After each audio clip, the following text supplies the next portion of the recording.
Hello नमस्ते and welcome back everyone. Monday को क्या हो सकता है, वॉर का असर क्या होने वाला है और हमारे लिए कहाँ पर अपॉर्चुनिटी है और कहाँ पर एक अच्छा खासा ट्रेंड मिल सकता है।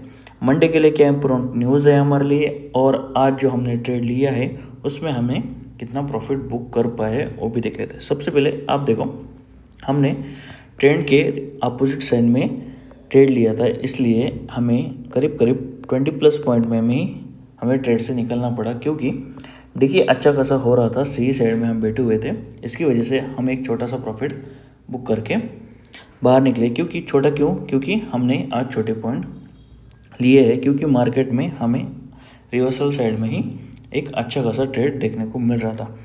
अगर आप देखोगे तो मार्केट हमारा गैप डाउन खुला, लेकिन मार्केट ने खुलते ही साथ हमें एक अच्छी खासी रिकवरी दिखाई। लेकिन मार्केट को अब हमें देखने को क्या मिलने वाला है, अगर आप देखोगे 24,500 एक इम्पोर्टेंट लेवल होने वाला है, क्योंकि मार्केट ने यहीं से अभी हमें बाउंस बैक दिखा है। हमें पता नहीं मंडे को क्या होगा, क्योंकि संडे के दिन या फिर सैटरडे के दिन कुछ भी एक अच्छी खासी बैड न्यूज़ आ सकती है। तो अगर आपने कोई भी ओपन पोजीशन ली है ओवरनाइट, तो आपने अच्छे खासा रिस्क मैनेजमेंट किया होगा, मैं ऐसा सोच रहा हूँ। क्योंकि मार्केट किसी भी साइड बड़ा सा गैप अप खुल सकता है या फिर बड़ा सा फिर से हमें 24,500 के आसपास या फिर इससे भी नीचे हमें गैप डाउन देखने को मिल सकता है। अगर आप देखोगे हमारे लिए ग्लोबल मार्केट में न्यूज़ कौन कौन से, सबसे पहले देख लेते हैं हमारे लिए ग्लोबल मार्केट में हाल कैसा है। आप देखो यूएस के फ्यूचर्स में आप यहाँ पे देख सकते हो कि अच्छा खासा यहाँ पर आप देखो अच्छे खासा नेगेटिव में ट्रेड करें। यूरोपियन मार्केट में भी हमें अच्छी खासा प्रेशर देखने को मिल रहा है। यूरोपियन मार्केट थोड़ा रजिस्ट कर रहे थे, लेकिन फिर वो भी डाउन साइड में जाने शुरू हो चुके हैं। एशियन मार्केट में भी ऐसा ही मिला जुला हाल है। अगर ग्लोबल मार्केट देखोगे तो यूएस के मार्केट में अच्छा खासा हमें वीकवाली देखने को मिल रही कंपेयर टू बाकी के कंट्रीज़ में। उसी की वजह से हमारा मार्केट भी सस्टेन कर पाया और गैप डाउन के बाद मार्केट में हमें रिकवरी थोड़ी देखने को मिली। अगर नेक्स्ट वीक के लिए हमारे लिए कौन कौन से इम्पोर्टेंट न्यूज़ है, तो सबसे इम्पोर्टेंट न्यूज़ हमारे लिए जो निकल के आती है, अगर आप यहाँ पे देखो मंडे हमारे लिए कुछ इम्पोर्टेंट ऐसा कुछ नहीं है, मंगलवार को भी ऐसा कुछ इम्पोर्टेंट नहीं है, लेकिन सबसे इम्पोर्टेंट चीज़ हमारी है बुधवार को। क्यों कह रहा हूँ, क्योंकि फेड इंटरेस्ट रेट डिसीजन आने वाला है। आपने देखा हमारे रेट डिसीजन के बाद मार्केट ने कैसे रिएक्ट किया। उनका 4.5 प्रीवियसली है, वो अनचेंज रखेंगे ऐसा फोरकास्ट है। लेकिन एक्चुअली में अगर मार्केट यहाँ पे रेट कट हमें देखने को मिलता है इस वॉर जैसी सिचुएशन में, तो हमारे मार्केट के लिए और यूएस के मार्केट के लिए एक अच्छी खबर होगी। अगर यहाँ पर रेट कट होता है तो मार्केट फिर से अपसाइड हमें जाते हुए देखने को मिल सकते हैं। लेकिन यह है बुधवार को। मंडे के लिए कोई ऐसी इंपॉर्टेंट चीज़ हमारे लिए नहीं है जिस पर आप ध्यान देख सकते हो। WPI का इन्फ्लेशन डाटा आने वाला है मई का, तो उस पर भी थोड़ा सा ध्यान रख सकते हैं, लेकिन ये भी 12 के आसपास आ जाएगा, उस पर ध्यान ज़रूर रखिएगा।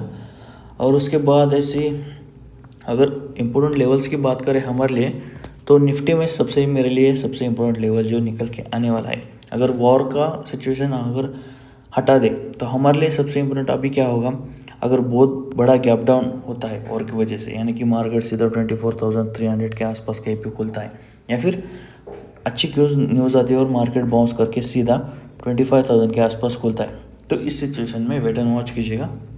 क्योंकि जिस भी साइड खुलेगा मार्केट, उस साइड में स्टार्टिंग के हाफ एन आवर में हमें एक अच्छी मूव दिखा सकता है।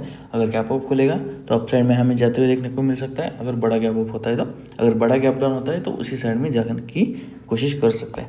लेकिन अगर मार्केट में कोई ऐसी इंपॉर्टेंट न्यूज़ नहीं आई, तब भी हमें एक छोटा सा गैप अप देखने को मिल सकता है, क्योंकि मार्केट एक स्टेबल स्लो एंड स्टडी नीचे आ रहा था, तो मार्केट में एक अच्छा खासा गैप डाउन हुआ।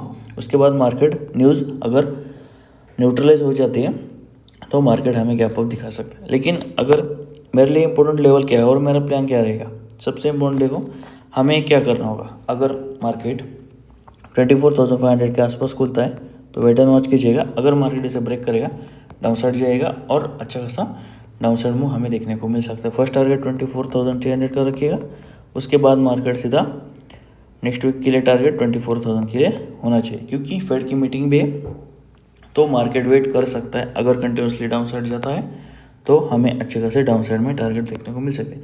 अप साइड में मेरा क्या प्लान होगा, अगर मार्केट इस जोन में कहीं भी खुलता है और आज का हाई मार्केट ब्रेक कर देता है तो डाउन साइड में मेरा टारगेट रहेगा 24,900 फर्स्ट, और उसके बाद सीधा 25,000 तक मार्केट आराम से जा सकता है। उसके बाद वेट एंड वॉच कीजिए, क्योंकि फेड मीटिंग आने वाले तो मार्केट कंसोलिडेट हो सकता है और ऑप्शन सेलर यहाँ पर अच्छा खासा पैसा बनाएंगे। तो हमारे लिए क्या इंपॉर्टेंट है, 2-3 चीज़ें। अगर मार्केट इस जोन में 24,600 और 500 के जोन में कहीं पर भी मार्केट होता है तो वेट एंड वॉच कर, क्योंकि ये कंसोलिडेशन जोन है, यहाँ पर मार्केट कंसोलिडेट कर सकता है। अगर इस जोन को मार्केट डाउन साइड ब्रेक करेगा तो डाउन साइड में अच्छी खासी हमें प्रॉफिट बुकिंग देखने को मिलेगी। अप साइड में देखोगे तो 24,700 अच्छा खासा रेजिस्टेंस बन चुका है। इसे मार्केट अगर इस जोन में खुल के इसे ब्रेक कर देता है तो अप साइड में जा सकता है, लेकिन आज का हाई ब्रेक होने का वेट कीजिएगा, क्योंकि यहीं पर भी हमें रेजिस्टेंस देखने को मिल सकता है, जो कि है 24,850 के आसपास एक रेजिस्टेंस हमें देखने को मिल सकता है। डाउन साइड में सिंपल है, अगर इसे ब्रेक करेगा डाउन साइड आप जा सकते हैं, लेकिन अच्छे खासा रिस्क मैनेज करिएगा, क्योंकि रिवर्स से भी शार्प आ सकता है। तो जितना सिंपल रखोगे उतना अच्छा है। तो फिर चलो मिलते हैं कल, थैंक यू।